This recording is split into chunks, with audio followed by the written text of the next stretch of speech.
मैं दुर्लभ IBS coaching institute के ऑनलाइन लेक्चर में आपका बहुत बहुत स्वागत करता हूं। जैसे कि आज हमारा ज्योमेट्री में सर्कल का लास्ट पार्ट है, जिसमें हम देखेंगे मैक्सिमम और मिनिमम नंबर ऑफ टेंजेंट कैसे निकालते और टेंजेंट की लंबाई को आप किस तरीके से मेजर कर सकते हैं। ठीक है, क्या क्या देखें।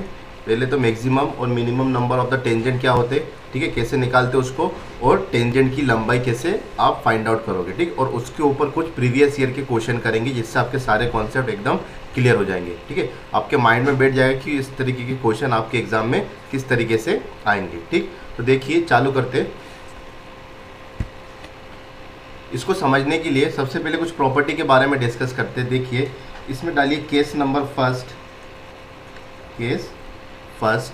ठीक है, केस फर्स्ट क्या है, देखो जैसे आपके सामने दो सर्कल दिख रहा है, जब दो सर्कल एक दूसरे को टच ना करें। ठीक है, बात सुनना, केस फर्स्ट क्या बोल रहा है, जब दो सर्कल एक दूसरे को टच ना करे तो इस केस में दो केसेस बनते हैं। ठीक है, इस प्रॉपर्टी में दो केसेस बनते हैं। एक तो इस तरीके से डायग्राम बन सकता है जब दो सर्कल एक दूसरे को टच ना कर सके, और एक इस तरीके से डायग्राम बन सकता है। तो इस केस में आपसे पूछेगा कि आप इन दोनों में कितने maximum number of tangent, common tangent खींच सकते हैं। ठीक है, कॉमन टेंजेंट की बात कर रहे हैं हम। कॉमन टेंजेंट मतलब वह टेंजेंट जो दोनों सर्कल के लिए क्या हो, एक ही हो। ठीक है, एक ऐसा टेंजेंट जो दोनों सर्कल के लिए कॉमन हो। ठीक है, तो उसे हम कहते हैं कॉमन टेंजेंट। ठीक है, तो आपसे पूछेगा कि दो सर्कल जब एक दूसरे को टच नहीं करते हैं तब उस केस में maximum number of the tangent कितने हो सकते हैं। तो देखिए कैसे कैसे ड्रॉ हो सकता है टेंजेंट। एक आप इस तरीके से ड्रॉ कर सकते हो, एक इस तरीके से टेंजेंट बन सकता है, एक इस तरीके से टेंजेंट बन सकता है। ठीक है, तो ये वाला टेंजेंट इस वाले सर्कल के लिए भी है, ये वाला टेंजेंट इस वाले सर्कल के लिए भी है। तो एक ऐसा टेंजेंट जो दोनों में कॉमन हो, एक ऐसा टेंजेंट जो दोनों में कॉमन हो, उसे क्या कहते हैं, डायरेक्ट, उसे क्या कहते हैं, कॉमन टेंजेंट। ठीक है, तो दो टेंजेंट तो आप इस तरीके से खींच सकते हो। ठीक है, दो टेंजेंट आप इस तरीके से भी खींच सकते हो। देखिए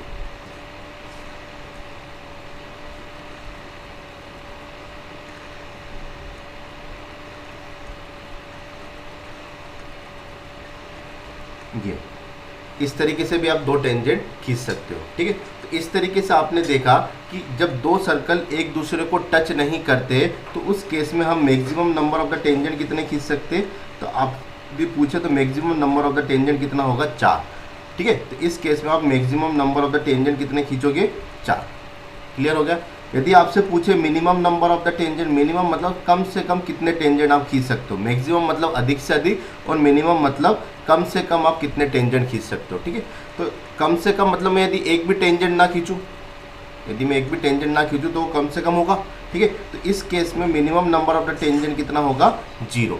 minimum number of the tangent कितना होगा, 0। बात समझ में आ गई। जब दो सर्कल एक दूसरे को टच ना करे तो उसमें जो केस नंबर फर्स्ट है उसमें maximum number of the tangent कितने हो जाएंगे, 4, जैसा कि हमने अभी ड्रॉ करा, और minimum number of the tangent क्या हो जाएंगे, 0। ठीक है, अब सुनना, इन टेंजेंटों के नाम भी होते हैं। टेंजेंट मतलब जो यदि पहली बार लेक्चर देख रहा हो उसको मैं बता देता हूँ। टेंजेंट क्या होता है, टेंजेंट वह रेखा होती है जो वृत्त की परिधि को छू कर जाती है, स्पर्श करती हुई जाती है, टच करती हुई जाती है। ठीक है, तो उसे कहते हैं हिंदी में स्पर्श रेखा और इंग्लिश में कहते हैं उसे टेंजेंट। ठीक है, अब इन टेंजेंटों के नाम होते, ये टेंजेंट जो सीधी सीधी दोनों वृत्त को मिल रही है इसे कहते हैं direct tangent, direct common tangent.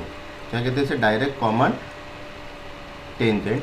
ठीक है, हिंदी में कहते हैं इसको सीधी उभयनिष्ठ स्पर्शज्या। क्या कहते हैं, सीधी उभयनिष्ठ स्पर्शज्या। बात समझ में आ गया। ये जो सीधी वाली लाइन है उसे क्या कहते हैं, ये भी आपका डायरेक्ट कॉमन टेंजेंट है, ये भी आपका डायरेक्ट कॉमन टेंजेंट है। ये जो अलग से मैंने तिरछी वाली लाइन खींची है इसे कहते हैं ट्रांसवर्स, ट्रांसवर्सल कॉमन टेंजेंट। क्या कहते हैं इसको, ट्रांसवर्सल कॉमन टेंजेंट। हिंदी में कहते हैं इसको तिर्यक उभयनिष्ठ स्पर्श ज्या, तिर्यक उभयनिष्ठ स्पर्श ज्या। ठीक है, तो दो तरीके के टेंजेंट होते हैं, एक होता है डायरेक्ट कॉमन टेंजेंट और एक होता है ट्रांसवर्सल कॉमन टेंजेंट जिसे कहते हैं तिर्यक उभयनिष्ठ रेखा। यहाँ तक फंडा क्लियर हो गया। अब इस केस में देखते हैं कि इस केस में maximum number of the tangent कितने होंगे और minimum number of the tangent कितने होंगे। तो इस केस में maximum number of the tangent और minimum number of the tangent कितने होंगे, 0। कॉमन की बात करें तो 0, ठीक है। कॉमन टेंजेंट की बात करें तो maximum number of the tangent कितने होंगे, 0। Minimum number of the tangent कितने, 0। क्योंकि इसमें ऐसा कोई सा भी टेंजेंट ड्रॉ नहीं करा जा सकता जो इनको दोनों सर्कल को छूकर निकले। ऐसा कोई सा भी टेंजेंट ड्रॉ नहीं करा जा सकता जो दोनों सर्कल को छूते हुए निकले। तो इस केस में maximum number of the tangent कितना होगा, 0, और minimum number of the tangent कितना होगा, 0। ये हो गया आपका केस फर्स्ट। केस सेकंड समझो। केस फर्स्ट क्या था, जब दोनों सर्कल एक दूसरे को टच ना करें, ठीक है। जब दोनों सर्कल एक दूसरे को टच ना करें, और जब दोनों सर्कल एक दूसरे को टच करें उस केस में आप कितने कॉमन टेंजेंट खींच सकते हो। देखिए, एक ये वाला कॉमन टेंजेंट होगा 5, एक इस तरीके से खींच सकते हो 2, और एक इनको दोनों को टच करते हुए ये वाली 3, ठीक है। इस केस में आप कितने maximum number of the tangent खींच सकते हो। मैक्सिमम की बात करें तो maximum number of the tangent कितना होगा, 3। और मिनिमम की बात करें, सुनना, मिनिमम की बात करें तो अब हम ये नहीं बोल सकते कि इसमें यदि मैं कोई भी टेंजेंट ना खींचूँ, इसमें यदि मैं कोई भी टेंजेंट ना खींचूँ तो minimum number of the tangent क्या होगा, 0। ये गलत हो जाएगा इस केस में। इस केस में गलत क्यों होगा वो समझो, क्योंकि ये दोनों सर्कल एक दूसरे को एक पॉइंट पर टच कर रहे हैं, ठीक है। एक दूसरे को इस पॉइंट पर टच कर रहे हैं। पॉइंट पर टच कर रहे हैं मतलब इस पॉइंट को आप यहाँ आगे भी बढ़ा सकते हो, इस पॉइंट को आप नीचे भी बढ़ा सकते हो। मतलब इस पॉइंट से एक लाइन जाना संभव है। दोनों सर्कल के टच होने के कारण ये दोनों एक पॉइंट पर टच हो रहे, ठीक है। और एक पॉइंट पर टच हो रहे तो इसके कारण एक मिनिमम टेंजेंट ऑटोमेटिकली ड्रॉ हो जाता है। इसके कारण एक मिनिमम टेंजेंट ऑटोमेटिकली ड्रॉ हो जाता है। तो इस केस में आप नहीं बोल सकते कि minimum number of the tangent क्या होगा, 0, ठीक है। और ये एसएससी प्री का एक क्वेश्चन आया था इस केस में कि जब दोनों टेंजेंट एक दूसरे को टच कर, दोनों सर्कल एक दूसरे को टच करते तो minimum number of the tangent क्या होगा, ठीक है। तो अधिकतरों ने इसका आंसर कितना लगाया था, 3 लगाया था, जबकि इसका आंसर कितना आएगा, 0। क्यों आएगा, क्योंकि ये दोनों सर्कल एक दूसरे को टच करते तो एक पॉइंट बनता है, और इस पॉइंट को आप जितना ऊपर खींच सको जितना नीचे खींच सको, तो इस पॉइंट के कारण इसमें ऑटोमेटिकली एक टेंजेंट ड्रॉ हो जाता है, ठीक है। तो इस केस में आप याद रखना कि minimum number of the tangent कितना होगा आपका, 1। Minimum number of the tangent कितना होगा, 1, 0 नहीं होगा। Minimum number of the tangent कितना होगा, 1। क्लियर हो गया, ठीक है। केस नंबर 3 समझो। केस नंबर 3 क्या है, जब दो सर्कल एक दूसरे को इंटरसेक्ट करे, प्रतिच्छेद करे, ठीक है। जब दो सर्कल एक दूसरे को क्या करे, इंटरसेक्ट करे, प्रतिच्छेद करे, तो उस केस में कितने टेंजेंट खींचे जा सकते हैं। तो देखिए, एक टेंजेंट ये खींच सकते हो आप, एक टेंजेंट ये खींच सकते हो, ठीक है। और कोई टेंजेंट खींच सकते हो क्या। अब आपने इधर से यदि लाइन खींच दी तो ये लाइन टेंजेंट नहीं कहलाएगा, ये लाइन टेंजेंट नहीं कहलाएगा, क्योंकि टेंजेंट की डेफिनेशन क्या होती है कि वह लाइन, वह रेखा जो वृत्त की परिधि को छूकर निकले। तो यदि आपने यहाँ से एक लाइन खींच दोगे तो ये लाइन वृत्त की परिधि को छूकर जा रहा है क्या, नहीं जा रहा। ये कौन सी लाइन कहलाएगी, ये तो सेकेंड लाइन कहलाएगी, टेंजेंट कहलाएगी नहीं, ठीक है। सेकेंड लाइन क्या होती है, जो वृत्त को प्रतिच्छेद करके निकले, उसे सेकेंड लाइन कहते हैं, ठीक है। तो इस केस में आप 2 ही maximum number of the tangent खींच सकते हो, 2 ही मैक्सिमम नंबर ऑफ टेंजेंट खींच सकते हो, ठीक है। इस केस में maximum number of the tangent क्या होगा आपका, 2, और minimum number of the tangent क्या होगा, 0। Minimum number of the tangent क्या होगा, 0। क्यों होगा, क्योंकि इसमें देखना दोनों वृत्त एक दूसरे को इंटरसेक्ट कर रहे, टच नहीं कर रहे। टच करने से इनका कॉमन पॉइंट आएगा, टच करने से कॉमन पॉइंट आएगा। अब इन दोनों को इंटरसेक्ट कर रहे थे, इन दोनों से आप स्पर्श रेखा खींच सकते हो क्या, नहीं खींच सकते। इससे यदि स्पर्श रेखा खींच भी दोगे तो वो स्पर्श रेखा कौन सी रेखा कहलाएगी, वो सेकंड रेखा कहलाएगी, छेदक रेखा कहलाएगी। तो उस केस में आप minimum number of the tangent कितना बोलोगे, 0। उस केस में आप minimum number of the tangent कितना बोलोगे, 0। तो 3 केस समझ में आ गए, ठीक है। अगला केस देखते हैं, केस नंबर 4 समझो। केस नंबर 4 देखो, केस नंबर 4 क्या बोलता है, जब 2 सर्कल एक दूसरे को इंटरनली स्पर्श करें, जब 2 सर्कल एक दूसरे को इंटरनली स्पर्श करें, ठीक है। जब 2 सर्कल एक दूसरे को इंटरनली स्पर्श करें तो इस केस में maximum number of the tangent और minimum number of the tangent कितना होगा। तो देखना, ये दोनों एक पॉइंट पर टच हो रहे, ठीक है। एक पॉइंट टच हो रहे तो इस केस में एक ही टेंजेंट खींचा जा सकता है, इस केस में एक ही टेंजेंट खींचा जा सकता है। तो इस केस में आपका maximum number of the tangent और minimum number of the tangent कितना होगा, दोनों ही एक होगा, दोनों ही एक होगा, क्योंकि अधिक से अधिक आप एक खींच सकते हो और कम से कम ये दोनों सर्कल एक दूसरे को टच कर रहे मतलब एक तो मिनिमम टेंजेंट है ही, एक तो मिनिमम टेंजेंट होगा ही, क्योंकि जब दो सर्कल एक दूसरे को टच करे तो एक टेंजेंट ऑटोमेटिकली ड्रॉ हो जाता है, ये चीज़ याद रखना, ठीक है। तो ये वाले केस में maximum number of the tangent कितना होगा 1 और minimum number of the tangent कितना होगा 5। क्लियर हो गया, ठीक है। अब मैं आपको बताता हूँ कि टेंजेंट की लंबाई कैसे निकालते हैं। जैसे कि मैंने आपको बताया था कि दो टाइप के टेंजेंट होते हैं, एक डायरेक्ट कॉमन टेंजेंट जिसे हिंदी में कहते हैं सीधी उभयनिष्ठ स्पर्शज्या, और एक होता है ट्रांसवर्सल कॉमन टेंजेंट जिसे कहते हैं तिर्यक उभयनिष्ठ स्पर्शज्या, ठीक है। तो उसकी लंबाई आप किस तरीके से निकालोगे, ठीक है। तो हेडिंग डाल लो length of tangent, length of tangent, ठीक है। लेंथ ऑफ टेंजेंट में case first, length of tangent में केस फर्स्ट जब दोनों सर्कल एक दूसरे को टच ना करें, जब दोनों सर्कल एक दूसरे को टच ना करें, ठीक है। देखना इसको मैं किस तरीके से करूँगा। ये एक वृत्त है जिसका केंद्र क्या है O1, ये एक वृत्त है जिसका केंद्र क्या है O2, ठीक है।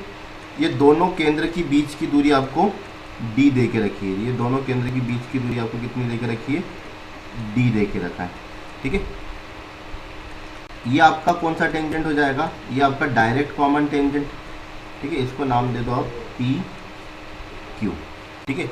ये क्या हो जाएगा आपका डायरेक्ट कॉमन टेंजेंट, ठीक है। यदि मैं इससे यहाँ पर मिला दूँ, ठीक है, तो ये क्या हो जाएगा, इस त्रिज्या, इस वृत्त की त्रिज्या दैट इज इसको R1 नाम दे दिया, और यहाँ से भी इसको मिला दूँ मैं इस पॉइंट को, ये हो जाएगा आपका R2, ये इस वृत्त की त्रिज्या, ठीक है। तो यदि आपसे पूछे कि इस डायरेक्ट कॉमन टेंजेंट की वैल्यू आप कैसे निकालोगे, तो डायरेक्ट कॉमन टेंजेंट की वैल्यू क्या होती है, PQ बराबर होता है, PQ बराबर होता है under root of D square मतलब दोनों सेंटर की बीच की दूरी माइनस, ठीक है, R1 माइनस R2 का whole square, R1 minus R2 का होल स्क्वायर कौन सा है, ये डायरेक्ट की वैल्यू है, ठीक है। ये जो डायरेक्ट कॉमन टेंजेंट है उसकी वैल्यू है, ठीक। दो तरीके के टेंजेंट होता है, डायरेक्ट कॉमन टेंजेंट, ये है आपका डायरेक्ट कॉमन टेंजेंट, तो उसकी वैल्यू कितनी होती है, डी स्क्वायर मतलब दोनों सेंटर के बीच की दूरी माइनस R1 माइनस R2 का whole square, R1 minus R2 का होल स्क्वायर, ठीक है। ये मैं प्रूफ करके ही बताऊंगा अभी थोड़ी देर से, आपको देखना। इसके बाद देखिए, इसके बाद हम निकालते हैं ट्रांसवर्स टेंजेंट की लंबाई, ठीक है। दो तरीके की होती है, ये देखिए इस तरीके से ट्रांसवर्स खींचते हैं आप, ठीक है। इसको नाम देता हूँ मैं RS, ठीक है, RS। ये RS क्या है, ये है आपका transverse tangent, transverse common tangent, ठीक है। ट्रांसवर्स कॉमन टेंजेंट कितना है, RS की लंबाई होगी आपकी D square minus R1 plus R2 का होल स्क्वायर, ठीक है, D1 plus R1 plus R2 का होल स्क्वायर, ठीक है। तो अब दोनों टेंजेंट की वैल्यू याद रख पाओगे, किस तरीके से निकालोगे, डायरेक्ट कॉमन टेंजेंट का फॉर्मूला होता है D square minus R1 minus R2 का होल स्क्वायर और D square minus R1 plus R2 का होल स्क्वायर। ये दोनों फॉर्मूले में बस एक ही अंतर है कि यहाँ पर माइनस आता है और यहाँ पर प्लस आता है, यहाँ पर माइनस आता है, यहाँ पर प्लस आता है। तो इसको कैसे याद रखो, समझो। डायरेक्ट कॉमन मतलब देखिए आप, ये सीधी जा रही है, डायरेक्ट कॉमन मतलब ये सीधी जा रही है, तो सीधी जा रही है मतलब ये क्या माइनस तरीके दिख रहा है, डायरेक्ट मतलब सीधा, सीधा मतलब ये माइनस जैसा दिख रहा है, ठीक है। तो डायरेक्ट वाले में यहाँ पर क्या आएगा, माइनस, ठीक है। दोनों फॉर्मूला कॉमन है, लेकिन बस एक माइनस प्लस का फर्क है। तो अधिकतर एग्जाम में कंफ्यूजन हो जाता है कि यहाँ पर माइनस वाला आएगा कि प्लस वाला आएगा। तो मैं आपको क्लियर कर देता हूँ। जैसे डायरेक्ट है, डायरेक्ट का मतलब क्या होता है, सीधा, सीधा मतलब यहाँ बीच में माइनस, ठीक है। और ट्रांसवर्स मतलब तिर्यक, तिर्यक मतलब क्रॉस करती हुई गई, और क्रॉस करता हुआ मतलब प्लस, क्रॉस करता हुआ मतलब प्लस, तो यहाँ पर क्या जाएगा आपका प्लस, ठीक है। अब मैं आपको बताता हूँ कि ये वैल्यू कैसे आई, D square minus R1 minus R2 का स्क्वायर कैसे आया, ठीक है। इसके लिए हमें कंस्ट्रक्शन करते हैं। मैंने क्या करा, ये सेंटर से, इस वाले सेंटर से ये वाली भुजा पर एक लंब डाला, ये वाले सेंटर से ये भुजा पर मैंने क्या डाला, लंब डाला, ठीक है। ऐसा लंब डाला कि जो इनके क्या हो, समांतर हो, जो इसके क्या हो समांतर हो, ठीक है, इसके क्या हो समांतर हो। तो एक लंब मैंने ये डाला, ठीक है। तो ये वाली रेखा भी मेरी क्या हो जाएगी, PQ वाली रेखा हो जाएगी, क्यों हो जाएगी? क्योंकि मैंने इसके समांतर एक लाइन खींचा, ठीक है, इसके समांतर खींचा, मतलब इसकी जो लंबाई होगी वही इसकी लंबाई होगी, और ये लंबाई इसके क्या है, परपेंडिकुलर, इस पे क्या है, परपेंडिकुलर, ठीक है। इसको प्रूफ करके बता रहा हूँ कि ये वाली वैल्यू कैसे है, ठीक। यदि मैं आपसे पूछूं कि P से O1 की वैल्यू क्या होगी, P से यदि O1 की वैल्यू पूछूं आपसे, तो देखना ये पूरा कितना है, R1, ठीक है, और ये इतना कितना है, R2। तो इतने से की यदि वैल्यू निकालना है तो आप क्या बोलोगे, सर इसकी वैल्यू होगी R1 minus R2, R1 minus R2, ठीक है। तो आपको दिख रहा है कि ये 90 डिग्री है, 90 डिग्री का मतलब क्या होता है, राइट एंगल ट्रायंगल, समकोण त्रिभुज, ठीक है। 90 डिग्री का मतलब क्या होता है, राइट एंगल ट्रायंगल, समकोण त्रिभुज। और समकोण त्रिभुज में हम पाइथागोरस लगा सकते हैं। कैसे लगाओगे पाइथागोरस, देखना 90 के सामने वाली भुजा होती है लंब, ठीक है, 90 के सामने वाली भुजा होती है कर्ण, सॉरी 90 के सामने वाली भुजा क्या होती है, कर्ण। तो कर्ण का वर्ग मतलब डी स्क्वायर, ठीक है। फिर देखना लंब का स्क्वायर प्लस आधार का स्क्वायर, कर्ण का स्क्वायर किसके बराबर होता है, लंब का स्क्वायर प्लस आधार का स्क्वायर। तो लंब का स्क्वायर कितना है आपका, पी क्यू है ना, क्योंकि इसकी लंबाई भी आपने इसकी लंबाई के बराबर ही मानी, क्यों, क्योंकि दोनों क्या है, समांतर है। तो पी क्यू का स्क्वायर प्लस आधार का स्क्वायर कितना, तो आधार कितना आपका R1 माइनस R2 का होल स्क्वायर।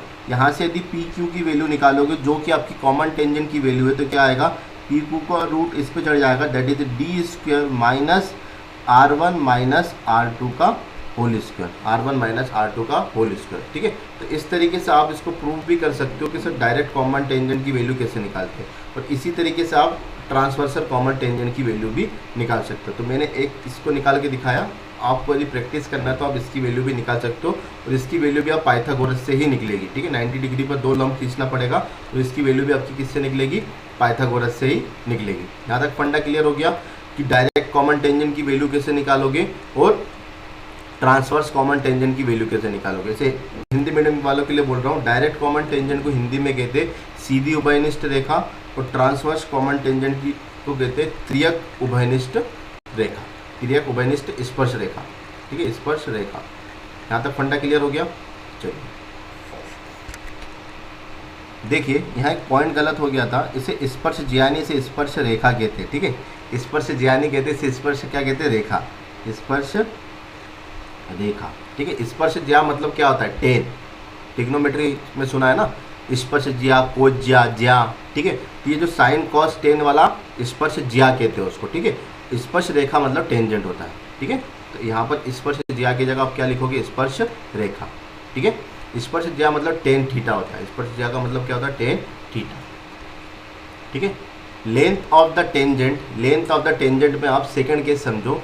फर्स्ट केस क्या था, जब दोनों सर्कल एक दूसरे को टच ना करें, वो फर्स्ट केस था। इसमें सेकंड केस क्या है, जब दोनों सर्कल एक दूसरे को क्या करें, टच करें। जब दोनों सर्कल एक दूसरे को क्या करें, टच करें, तो उस केस में ट्रांसवर्सल टेंजेंट, डायरेक्ट टेंजेंट की वैल्यू क्या होती है, ठीक है, डायरेक्ट टेंजेंट की वैल्यू क्या होती है, देखना। तो इसे आप कहते हो डायरेक्ट टेंजेंट, देखो इसे आप कहते हो ना डायरेक्ट टेंजेंट, ये होता है डायरेक्ट टेंजेंट, ठीक। ये आपका सेंटर O1, ये आपका सेंटर O2, इन दोनों सेंटर को मिलाने वाली लाइन को क्या कहोगे आप, D नाम दे दो। इन दोनों सेंटर को मिलाने वाली लाइन को आपने क्या नाम दे दिया, D। यदि O1 से यहाँ पर मिलाया जाए तो ये हो जाएगा आपका R1, O1 से इसको मिलाया जाए तो ये हो जाएगा आपका R2, इसको नाम दे दो आप PQ, इसको नाम दे दो आप PQ, ठीक है। तो इस केस में यदि मैं आपसे D की वैल्यू पूछूँ तो D की वैल्यू क्या होगी, देखना, ये वाली रेखा भी क्या है, R1, और ये वाली रेखा भी क्या है, R2, ठीक है। उस केस में तो दोनों अलग अलग थे, तो इस केस में तो दोनों टच कर रहे हैं, मतलब ये क्या है, इसका यहाँ तक R1 और यहाँ से यहाँ तक क्या है, R2, वृत्त की त्रिज्या है, ठीक है। तो D की वैल्यू यदि पूछे कि दोनों सेंटर की बीच की दूरी क्या होगी, D क्या है, दोनों सेंटर की बीच की दूरी, तो D की वैल्यू हो जाएगी इस केस में R1 प्लस R2, ठीक है। रट्टा मारने की जरूरत नहीं, आपको दिख भी रहा है इसमें, ठीक है, कि D की वैल्यू क्या है, दोनों सेंटर की बीच की दूरी क्या होगी, R1 प्लस R2, ठीक है। यदि मैं आपसे PQ की वैल्यू पूछूँ तो PQ की वैल्यू भी आप इस तरीके से निकालोगे। यहाँ पर एक क्या खींचोगे, परपेंडिकुलर, यहाँ पर एक क्या खींचोगे, परपेंडिकुलर, जो इस लाइन के क्या हो, पैरेलल हो, जो इस लाइन के क्या हो, पैरेलल हो, ठीक है, इस लाइन के पैरेलल हो। तो इस केस में भी क्या होगा आपका, ये क्या हो जाएगा, R1 माइनस R2। तो यदि मैं आपसे PQ पूछूँ तो इसमें क्या होगा, D square minus R1 minus R2 का whole square, D square minus R1 minus R2 का होल स्क्वायर। और इस केस में आपकी डी की वैल्यू क्या है, R1 प्लस R2। इस केस में आपकी डी की वैल्यू क्या है, R1 प्लस R2। तो पी क्यू बराबर हो जाएगा under root D square, sorry इसको मैं लिख देता हूँ, डी की वैल्यू रख देते R1 प्लस R2 का whole square minus R1 minus R2 का whole square, R1 minus R2 का होल स्क्वायर। ठीक है, यहाँ तक समझ में आ गया, क्लियर है। इसको और एक तरीके से भी लिख सकते हैं, पी क्यू बराबर हो जाएगा 2 under root R1 R2, 2 under root R1 R2। ठीक है, जब इसका स्क्वायर खोलोगे किस तरीके से खोलोगे, ए प्लस बी के होल स्क्वायर से इसको खोलोगे और ए प्लस बी के होल स्क्वायर से ये खोलोगे, तो ए स्क्वायर से ए स्क्वायर और बी स्क्वायर से बी स्क्वायर कट जाएगा और अंदर बचेगा 2ab और यहाँ से भी बचेगा 2ab, 2ab और 2ab कितना हो जाएगा 4ab, और 4ab का मतलब 2 बाहर आ जाएगा, अंदर बच जाएगा ab।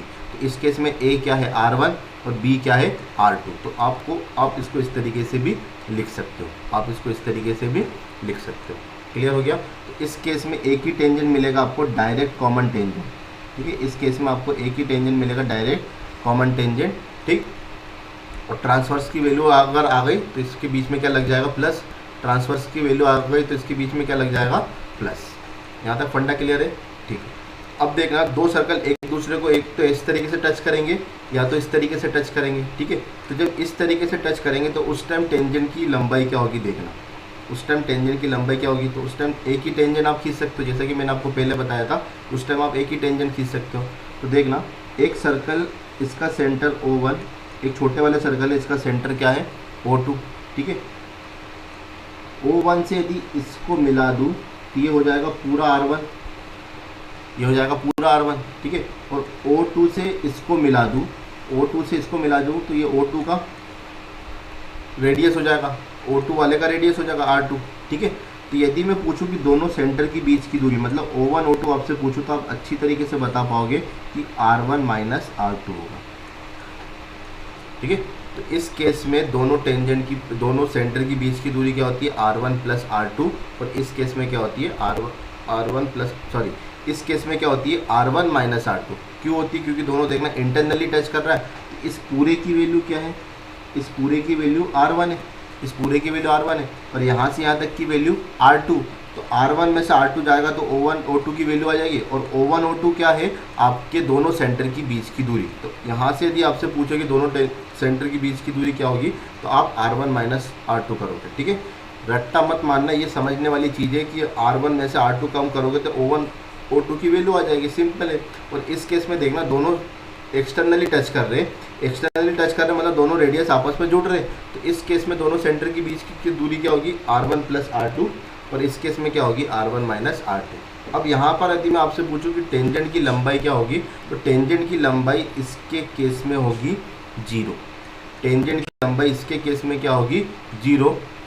क्यों होगी समझना, क्योंकि ये दोनों एक ही टेंजेंट जा रहा है, वो टेंजेंट इस पॉइंट से टच होके जा रहा है। ठीक है, और उस पॉइंट से टच होके जा रहा है, तो पॉइंट की कोई भी लंबाई नहीं होती है, एक पॉइंट है, उस पॉइंट की कोई भी लंबाई नहीं होती है। तो इस केस में आपके डायरेक्ट कॉमन टेंजेंट की वैल्यू क्या आ जाएगी, 0। इस केस में आपके टेंजेंट की लंबाई की वैल्यू क्या आ जाएगी, 0। क्यों आ जाएगी, क्योंकि ये दोनों टेंजेंट एक ही पॉइंट पर टच हो रहे, ये दोनों सर्कल का जो टेंजेंट है वो एक ही पॉइंट पर टच हो रहा, और पॉइंट की कोई भी लंबाई नहीं होती है, पॉइंट की कोई भी लंबाई नहीं होती। तो उस केस में आपका पी क्यू क्या हो जाएगा, 0। पी क्यू मतलब टेंजेंट की लंबाई क्या हो जाएगी आपको, 0। ये आपको पी क्यू। यहाँ तक क्लियर हुआ आपको। ठीक है, अगली कुछ प्रॉपर्टी देखें। अगली प्रॉपर्टी समझो, पॉइंट डाल के लिखना। ठीक है, ये सब एक बार पढ़ लो, उसके बाद मैं इन सब पे एक एक बेस क्वेश्चन करवाऊंगा, तो आपके सारे कॉन्सेप्ट क्लियर हो जाएंगे कि सर आपने अभी तक क्या बताया। ठीक है, एक बार इकट्ठा हम सारी प्रॉपर्टी को डिस्कस कर लेते हैं कि कौन कौन से केस बन सकते हैं, कौन कौन सी प्रॉपर्टी बन सकती है। ठीक, तो इन प्रॉपर्टी का यूज़ करके मैं आपको अभी जस्ट थोड़ी देर में आपको क्वेश्चन भी बता दूंगा कि इस पर क्वेश्चन कैसे आता है। बहुत सिंपल सा क्वेश्चन आता है, कुछ भी नहीं करना पड़ता उसमें, डायरेक्ट वैल्यू रखो आंसर आएगा। ठीक है, तो थोड़ा सा पेशेंस रखिए और इसको अच्छे से समझिए कि क्या हो रहा है। ठीक, अगली प्रॉपर्टी क्या है, जैसे दो सर्कल है जो एक दूसरे को टच नहीं कर रहे, दो सर्कल एक दूसरे को टच नहीं कर रहे, इसका सेंटर O1, इसका सेंटर O2। ठीक है, ये इनका डायरेक्ट कॉमन टेंजेंट, या फिर इसको ऐसे देखो, डायरेक्ट कॉमन टेंजेंट छोड़ो, ये दोनों सेंटर को मिलाने वाली रेखा, ये दोनों वृत्त के सेंटर को मिलाने वाली रेखा। ठीक है, एक आपने क्या खींचा, स्पर्श रेखा, ठीक है, त्रियक स्पर्श रेखा, त्रियक उभयनिष्ठ स्पर्श रेखा मतलब transversal common tangent, transversal common tangent, इसको आप नाम दे दो आर एस, ठीक है। तो इस केस में क्या होता है समझो, जब ट्रांसवर्सल कॉमन टेंजेंट इस पॉइंट को यदि पी पॉइंट पर इंटरसेक्ट करे, ठीक है, इस दोनों सेंटर को मिलाने वाली रेखा को यदि पी पॉइंट पर इंटरसेक्ट करे तो उस केस में O1P अपॉन में O2P, O1 से P की दूरी और O2 से P की दूरी का अनुपात किसके बराबर होता है, O1R अपॉन में O2S, ठीक है, O2S। यदि मैं आपसे पूछूं कि O1R क्या है, आप बोलोगे सर ये वृत्त की रेडियस है, ये वृत्त का क्या है, रेडियस है। यदि मैं आपसे पूछूं O2S क्या है, तो O2S क्या है, इस वृत्त का रेडियस है, ठीक है। तो ये जो O से P1 की दूरी और P से O2 की दूरी का अनुपात किसका अनुपात के बराबर होता है, त्रिज्या के अनुपात के बराबर होता है, दोनों वृत्त की त्रिज्या के अनुपात के बराबर होता है, ठीक है। फिर से बता रहा हूँ, दोनों सेंटर को मिलाने वाली रेखा O1 O2, यदि O1 O2 को ट्रांसवर्सल कॉमन टेंजेंट मतलब त्रियक उभयनिष्ठ स्पर्श रेखा P पॉइंट पर यदि इंटरसेक्ट करता है तो O1 से P मतलब इसके सेंटर से इस कॉमन पॉइंट की दूरी और इसके सेंटर से इस इंटरसेक्ट पॉइंट की दूरी का अनुपात त्रिज्याओं के अनुपात के बराबर होता है, त्रिज्याओं के अनुपात के बराबर होता है, ठीक है। अब इसको प्रूफ करके बता दो कि ऐसा क्यों होता है, ठीक। आपको मैंने जब सर्कल पढ़ाया था, तो सर्कल जब पढ़ाया था तो मैंने बोला था सेंटर को स्पर्श रेखा से मिलाने वाली रेखा, सेंटर को यदि स्पर्श रेखा से मिलाई जाए तो रेखा क्या होती है, लंबवत होती है, परपेंडिकुलर होती है। आया समझ में, सेंटर को यदि टेंजेंट से मिलाया जाए तो वह रेखा क्या होती है, सेंटर पर लंबवत होती है, सेंटर पर परपेंडिकुलर होती है। सेंटर को टेंजेंट से मिलाने वाली रेखा टेंजेंट पे क्या होती है, लंबवत होती है, ठीक है।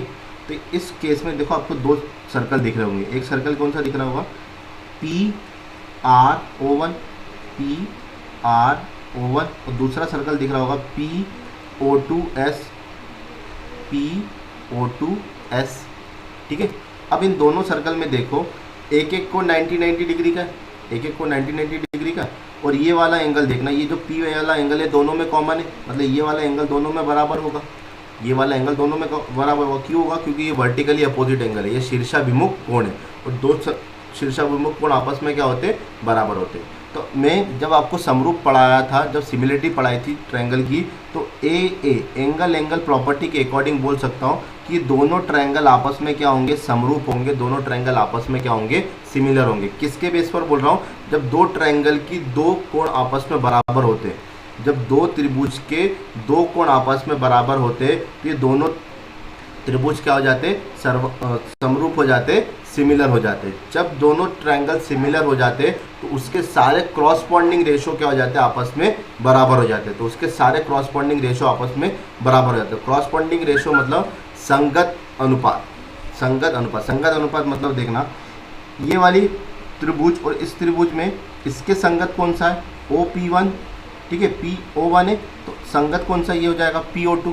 तो PO1 और PO2 का रेशो किसके बराबर होगा, संगत भुजा देखना, ये वाली संगत है इसके, इस त्रिभुज में और इस त्रिभुज में क्या संगत है, ये दोनों भुजा संगत है, क्रॉसपॉन्डिंग है, तो R1/R2 के बराबर हो जाएगा। तो हम सिमिलरिटी की बेसिस पर बोल सकते हैं कि ये दोनों रेशो आपस में क्या होंगे, बराबर होंगे, ठीक है। ये एक पॉइंट है और इस पर डायरेक्ट क्वेश्चन आएगा, मैं आपको थोड़ी देर में बताऊंगा कि इसका प्रॉपर्टी का यूज आप किस तरीके से करोगे, ठीक है। इसको और एक तरीके से भी आप एक्सप्लेन कर सकते हो, देखना, इसे कहते हैं इंटरनली रेशो, अंतः अनुपात। क्या कहते हैं इसको, अंतः अनुपात, क्या कहते हैं इसे, अंतः अनुपात, ठीक है। अंतः अनुपात मतलब इंटरनली रेशो, ठीक। एक होता है एक्सटर्नली रेशो, कैसे होता है देखना, देखिए। और एक केस क्या बन सकता है, इस केस में अब ये पॉइंट यहाँ पर दोनों को इंटरसेक्ट नहीं कर रहा है, ठीक है, ये पॉइंट अब यहाँ पर इंटरसेक्ट कर रहा है, ये पॉइंट अब यहाँ पर इंटरसेक्ट कर रहा है, ठीक है। पहले यहाँ पर इंटरसेक्ट कर रहा था, दोनों एक दूसरे को यहाँ पर, अब ये एक दूसरे को कहाँ इंटरसेक्ट करेंगे, बाहर, ये मिल नहीं रहा, तो इसको मैंने ज़बरदस्ती मिलाया, ठीक है। जब आप इसको अच्छे से ड्रॉ करोगे तो ये कॉमन आराम से जाके कहीं ना कहीं पर मिलेगा, ठीक है। तो यहाँ पर पेज छोटा पड़ गया है, इसलिए इसको मैंने यहीं पर मिला दिया, ठीक। तो इसे कहते हैं एक्सटर्नली मीटिंग पॉइंट, और वो जो हुआ था इंटरनली मीटिंग पॉइंट। इंटरनली मतलब दोनों के बीच में मिला था तो इंटरनली मीटिंग पॉइंट, और ये दोनों के बाहर मिल रहा था, इसे बोलते हैं एक्सटर्नली मीटिंग पॉइंट। ठीक है, इसे कहेंगे एक्सटर्नल रेशो और उसे कहेंगे इंटरनल रेशो। अब इस केस में देखना, इस केस में भी वही होगा, ये आपका सेंटर O1, ये आपका सेंटर O2। ठीक है, इसका रेडियस R1, इसका रेडियस R2। ठीक है, ये आपका R और ये आपका S, ये आपका R ये और ये आपका S। ठीक है, अब देखना इसमें भी वही रेशो होता है। इसमें क्या होगा, O1 से P और O2 से P का रेशो किसके बराबर होगा, R1 और R2 त्रिज्या के रेशो के बराबर ही होगा। लेकिन इस केस में देखना, इसमें O1 से P ये वाला डिस्टेंस है, ठीक है, और O2 से P ये वाला डिस्टेंस है, मतलब इस केस में डिस्टेंस बाहर की तरफ जा रहा है। O1 से P बाहर की ओर जा रहा है और O2 से P भी कहाँ जा रहा है, बाहर की ओर। ठीक है, तो बस दोनों में रेशो वही होता है, लेकिन दोनों को सॉल्व करने का तरीका अलग होता है। ठीक है, इसमें दोनों, पिछले वाले केस में दोनों इंटरनली मिल रहे थे, इस वाले केस में दोनों एक्सटर्नली मिल रहे हैं। ठीक है, तो इसे कहते हैं हम बाह्य अनुपात। क्या कहते हैं इसे, बाह्य अनुपात। ठीक है, क्या कहते हैं इसको, बाह्य अनुपात। क्लियर हुआ यहाँ तक? तो ये हो गई आपकी सारी कॉमन टेंजेंट की प्रॉपर्टीज़ की, कॉमन टेंजेंट में क्या क्या प्रॉपर्टी होती है और कौन कौन से केस इसमें अप्लाई होते हैं। ठीक है, अब मैं आपको बताता हूँ कि इस प्रॉपर्टी पे क्वेश्चन कैसे आप आएगा और आप कैसे उसको सॉल्व करोगे। तो सबसे पहला क्वेश्चन आपके स्क्रीन पर ये रहा, देखिए।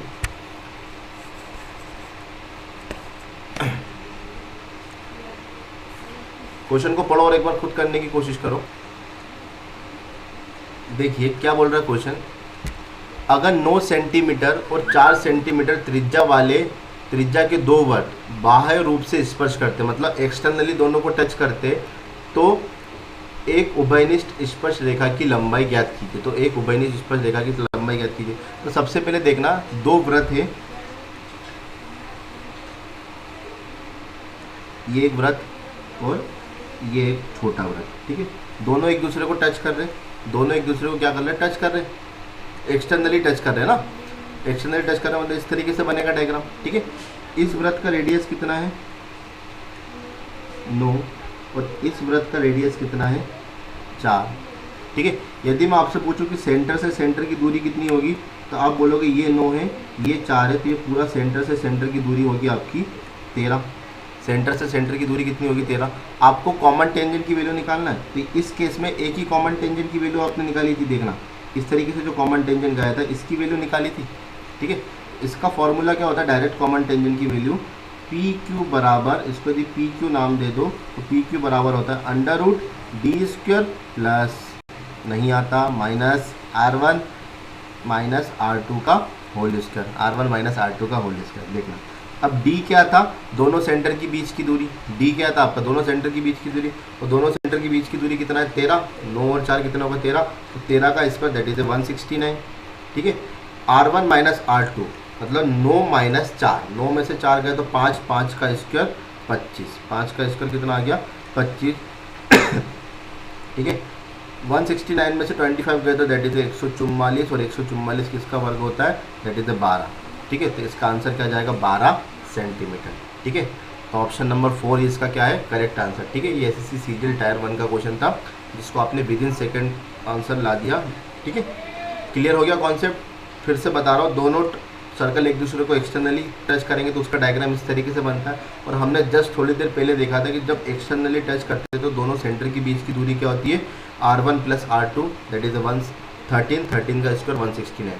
फॉर्मूले के अकॉर्डिंग R1 माइनस R2 का स्क्वायर होता है, तो 9 में से 4 गए तो 5, 5 का स्क्वायर 25। इसको सिंपल कैलकुलेशन करके सॉल्व कर सकते हो। ठीक है, नेक्स्ट क्वेश्चन डिस्कस करें। देखिए नेक्स्ट क्वेश्चन,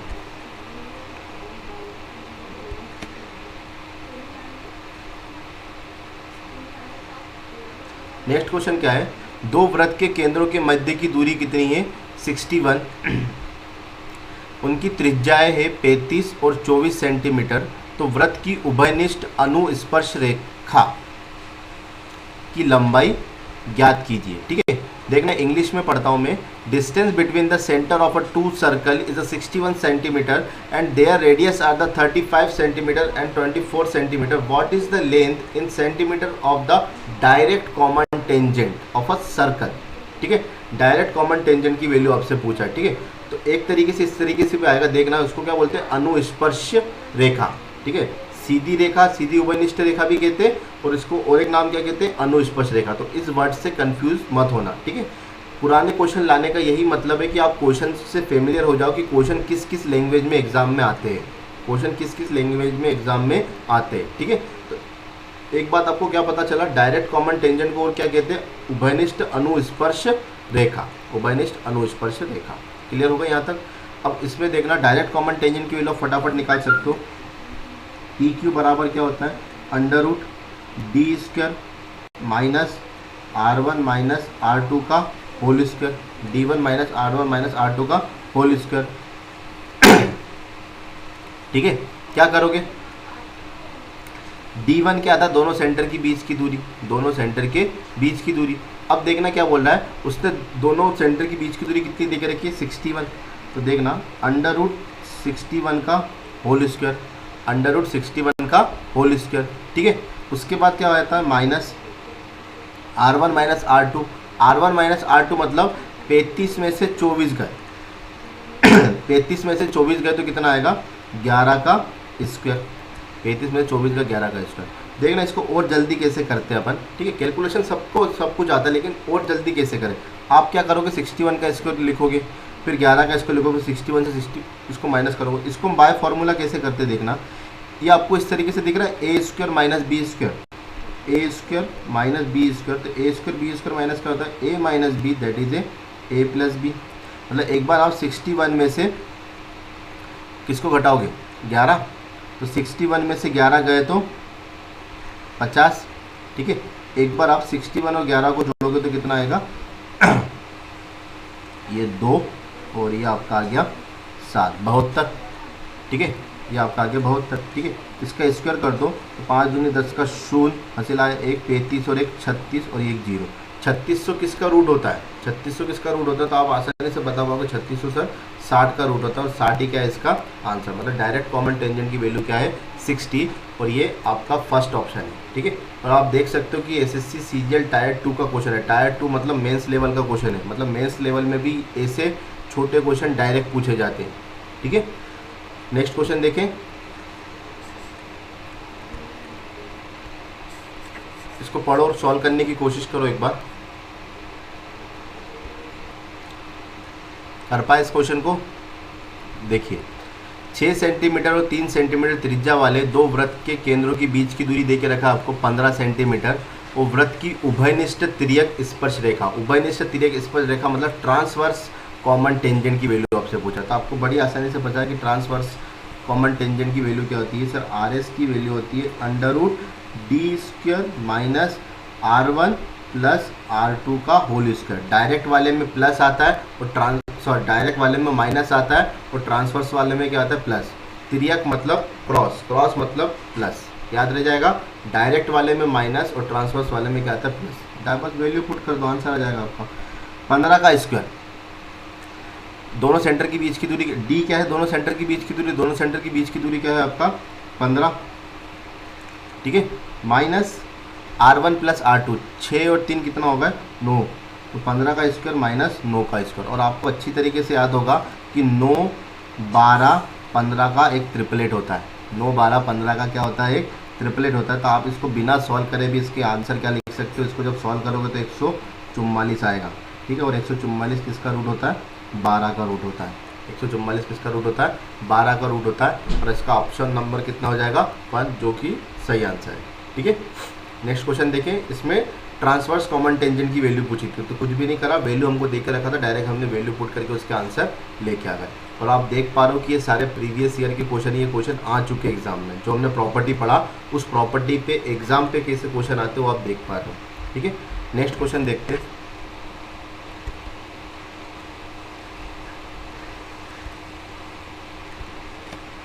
नेक्स्ट क्वेश्चन आपके सामने ये रहा। यदि दोनों वृत्त की त्रिज्या 6 सेंटीमीटर और 3 सेंटीमीटर है, और एक उभयनिष्ठ स्पर्श रेखा की लंबाई, तिर्यक उभयनिष्ठ स्पर्श रेखा की लंबाई कितनी है, 8 सेंटीमीटर है। तो दोनों केंद्र की बीच की दूरी ज्ञात करो, दोनों केंद्रों की बीच की दूरी ज्ञात करो। एक बार वीडियो को पॉज करके इसको खुद करने की कोशिश करिए।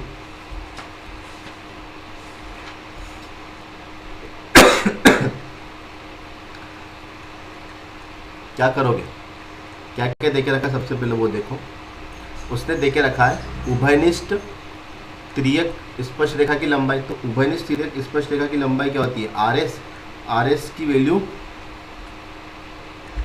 का फॉर्मूला क्या था, √d² minus r1 plus r2 का whole square, r1 plus r2 का होल स्क्वायर। और आपसे क्या पूछा, दोनों सेंटर की बीच की दूरी। तो दोनों सेंटर की बीच की दूरी क्या है, d। तो आपसे d की वैल्यू पूछा है। कैसे करोगे देखना, इसकी वैल्यू देके रखिए 8, ठीक है।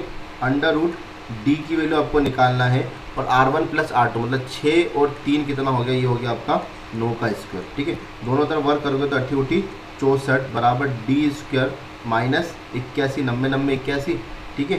यहाँ से भी d² की वैल्यू निकालोगे तो d² बराबर 64 प्लस 81, ये माइनस बराबर किधर आएगा तो प्लस हो जाएगा। तो d² बराबर 5 और 6 4 10। तो d² बराबर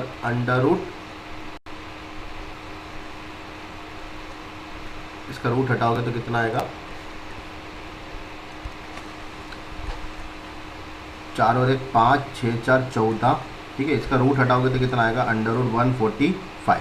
अंडर कितना आएगा 145। तो दोनों सेंटर की बीच की दूरी कितनी है आपकी, √145, जो कि आपका ऑप्शन नंबर 1 है, ठीक है। तो ये भी टायर 2 का क्वेश्चन है, मतलब मेंस लेवल का क्वेश्चन था, जिसको आपने विदिन सेकेंड कर दिया, ठीक है। नेक्स्ट क्वेश्चन देखते हैं, मज़ा आ रहा है। चलो नेक्स्ट क्वेश्चन आपके सामने ये रहा, पढ़ो इसको क्या बोल रहा है।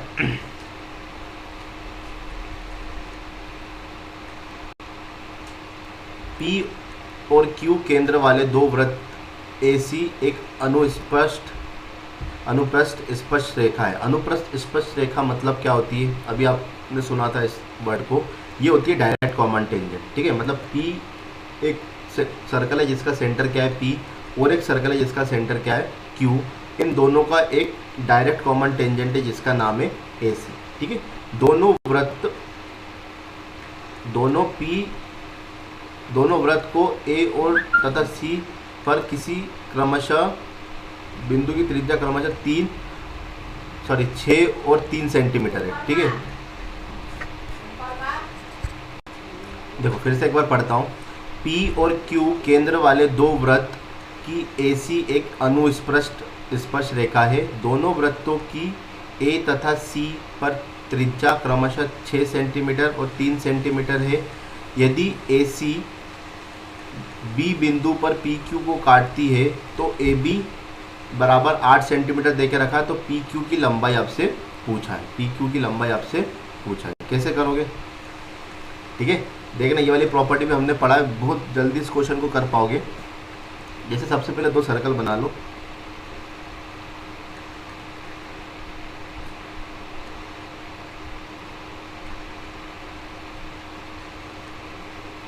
ये एक सर्कल हो गया आपका और ये एक सर्कल हो गया, ठीक है। क्या बोला उसने, एक को आप नाम दे दो P, दूसरा का नाम है Q, ठीक है।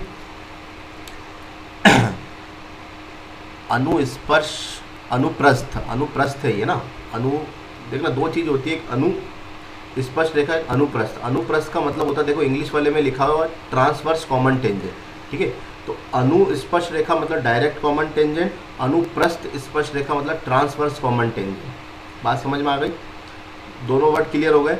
अनुस्पर्श रेखा मतलब डायरेक्ट कॉमन टेंजेंट होता है, और अनुप्रस्थ का मतलब होता है ट्रांसवर्स कॉमन टेंजेंट, ठीक है।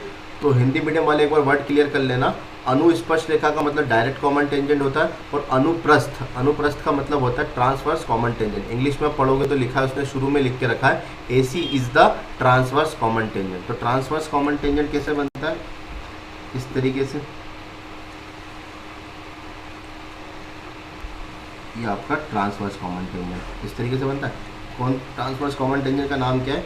ए और सी, ए और सी, ठीक है। यदि मैं P से A को मिला दूँ तो आप बोलोगे इस वृत्त का सेंटर, और यदि मैं Q से C को मिला दूँ तो आप बोलोगे इस वृत्त का त्रिज्या, सेंटर नहीं त्रिज्या। तो पहले वृत्त की त्रिज्या कितनी है? 6, और इस वृत्त की त्रिज्या कितनी है? 3, ठीक है। उसके बाद क्या बोला है? यदि AC बी बिंदु पर PQ को काटती है, मतलब P से Q एक लाइन गई है, दोनों सेंटर को मिलाने वाली लाइन है, PQ एक लाइन है, और ये AC PQ को B बिंदु पर काटती है, AC PQ को B बिंदु पर काटती है, ठीक है। और AB कितना दे के रखा है? यहाँ से देखना, ये AB कितना दे के रखा है आपको? 8 सेंटीमीटर। तो आपसे पूछा है PQ की लंबाई कितनी होगी, तो आपसे पूछा है PQ की लंबाई कितनी होगी। यहाँ तक फंडा क्लियर हो गया। अभी जस्ट देखना, थोड़ी देर पहले एक प्रॉपर्टी बताई थी कि जब दोनों वृत्त एक दूसरे को टच ना करे और इसकी जो ट्रांसवर्स कॉमन टेंजेंट है वो दोनों सेंटर को मिलाने वाली रेखा को P बिंदु पर यदि काटती है, तो P से B की दूरी और Q से B की दूरी का अनुपात किसके बराबर होगा? त्रिज्याओं के अनुपात के बराबर होगा, त्रिज्याओं के अनुपात के बराबर होगा। यहाँ तक फंडा क्लियर हो रहा है, ठीक है। अब क्या करता हूँ सुनना, इसमें एक प्रॉपर्टी लगा रहा हूँ मैं। प्रॉपर्टी कैसे लगा रहा हूँ? देखो, यदि इसकी डायरेक्ट वैल्यू निकालना है तो R1 की वैल्यू कितनी है? 6, और R2 की वैल्यू कितनी है? 3। तो यहाँ से इसकी वैल्यू कितनी आ गई? 2/1।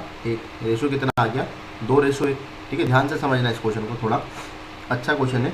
उसके बाद देखना, आपको पता है कि सेंटर से टेंजेंट को मिलाने वाली रेखा क्या होती है? लंबवत होती है। सेंटर से टेंजेंट को मिलाने वाली रेखा क्या होती है? लंबवत होती है। तो लंबवत होने के कारण तो ये एक क्या बन गया? समकोण त्रिभुज। ये क्या बन गया? एक समकोण त्रिभुज। समकोण त्रिभुज की एक भुजा 8 है, दूसरी भुजा 6, तो तीसरी भुजा क्या होगी? 10। तीसरी भुजा क्या होगी? 10। ये मैं आपको ट्रिग्नोमेट्री में अच्छे से पढ़ा के रखा कि 6, 8, 10 का एक ट्रिपलेट होता है। 6, 8, 10 का ट्रिपलेट होता है। तो आप बहुत ही जल्दी बता सकते हो कि 6 ये है, 8 ये, तो तीसरी भुजा क्या होगी? 10। देखो, मैंने आपको शुरू से बोला था कि प्री के सारे क्वेश्चन ट्रिपलेट से हो जाएंगे, अधिकतर क्वेश्चन ट्रिपलेट से हो जाएंगे। और आप देखिए, ये SSC CGL टायर 1 मतलब प्री का क्वेश्चन है जिसमें ट्रिपलेट यूज़ हुआ है, ठीक है। अब बिलीव हो गया, ठीक। तो 6 है, ये 8 है, तो ये वाली वैल्यू कितनी होगी? 10। ये वाली वैल्यू कितनी होगी? 10। अब आप देखो कि P से B आपके इसमें कितनी है? P से B की वैल्यू कितनी है? 2।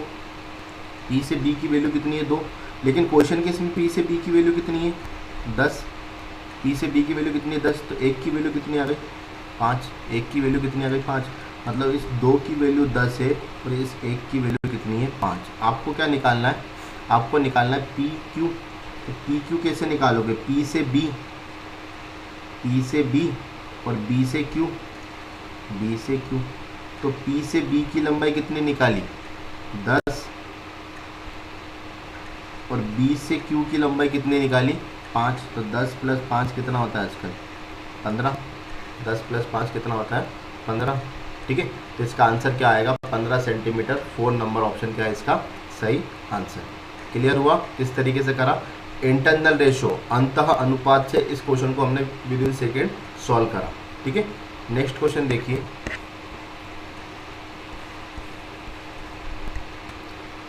देखिए अगला क्वेश्चन ये रहा, ये भी मेंस लेवल का क्वेश्चन है। इसको भी आप बड़ी आसानी से कर सकते हो। जो प्रॉपर्टी पढ़ी है उसी प्रॉपर्टी पे क्वेश्चन है। एक बार खुद करने की कोशिश करो इस क्वेश्चन को। क्या है? दो वृत्त की त्रिज्याएं 3 सेंटीमीटर और 4 सेंटीमीटर है। दोनों वृत्त के केंद्रों की मध्य की दूरी कितनी है? 10 सेंटीमीटर। उभयनिष्ठ अनुस्पर्श रेखा, देखना हिंदी मीडियम वाले ध्यान देना, इंग्लिश मीडियम वालों को तो कोई दिक्कत नहीं है। डायरेक्ट कॉमन टेंजेंट और ट्रांसवर्सल कॉमन टेंजेंट आपको क्लियर है।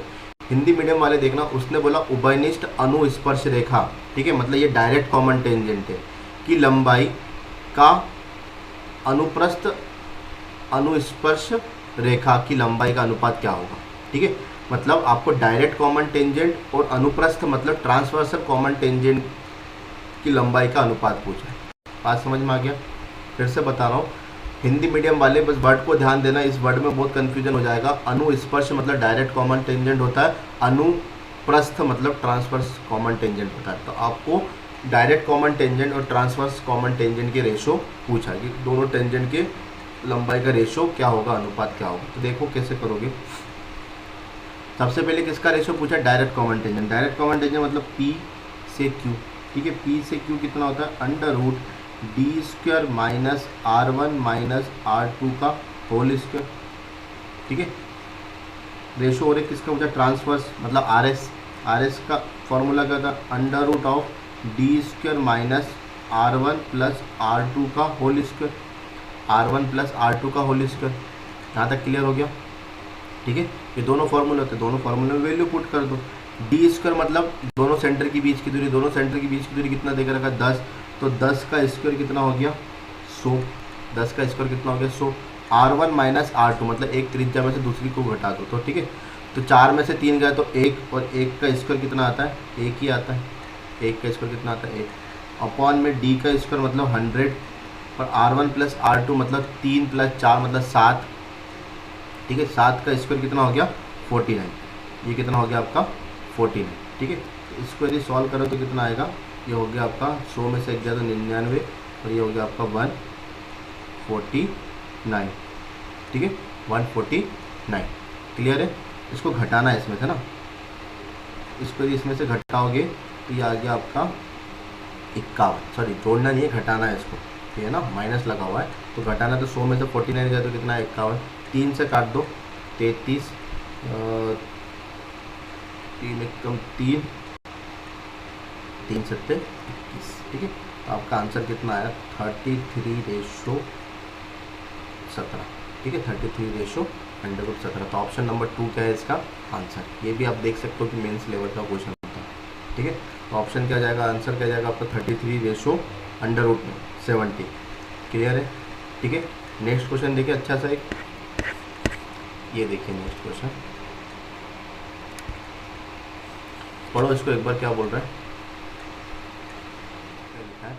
10 सेंटीमीटर त्रिज्या वाले दो समरूपी वृत्त है, यदि उभयनिष्ठ अनुस्पर्श रेखा, उभयनिष्ठ अनुस्पर्श रेखा मतलब डायरेक्ट कॉमन टेंजेंट की वैल्यू आपको कितनी देकर रखी है, 26। तो उभयनिष्ठ तिर्यक अनुस्पर्श रेखा, तिर्यक अनुस्पर्श रेखा मतलब ट्रांसवर्स कॉमन टेंजेंट की वैल्यू आपसे पूछा है, तो उसकी वैल्यू क्या होगी, ठीक है। समरूपी वृत्त मतलब जब दोनों वृत्त की त्रिज्याएं क्या हो, समान हो, तो उसे कहते हैं समरूपी वृत्त, ठीक है।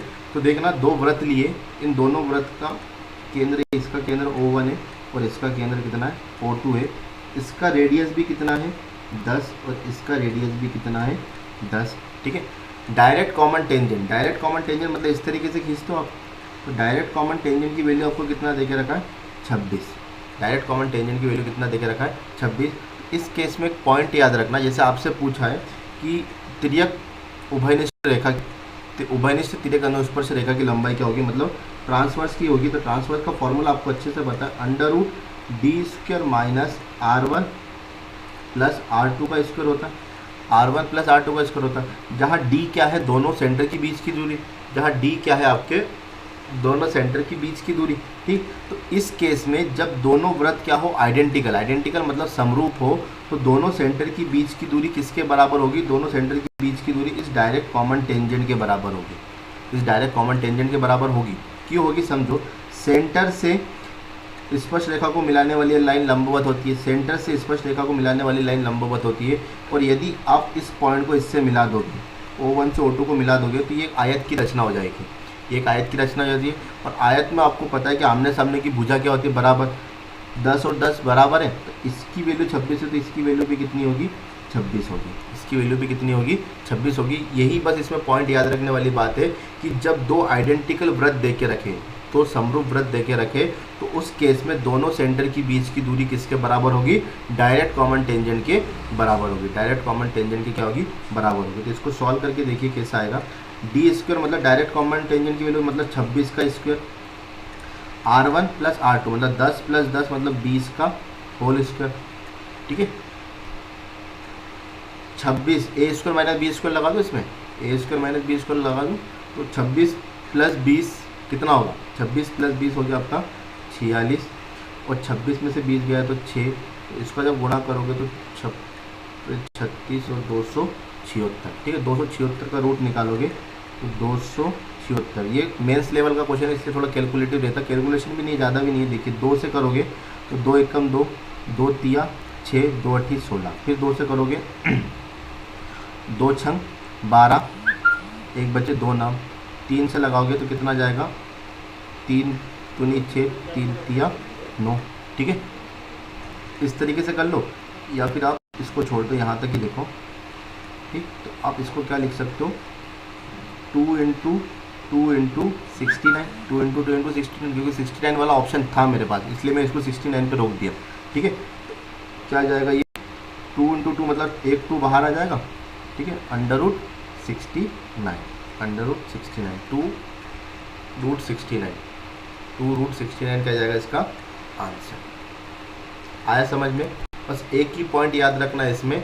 एक पॉइंट क्या है कि जब दोनों आइडेंटिकल आपको वृत्त दे के रखे तो उस केस में दोनों सेंटर के बीच की दूरी डायरेक्ट कॉमन टेंजेंट के बराबर होगी। ठीक है, तो आज के लिए इतना ही।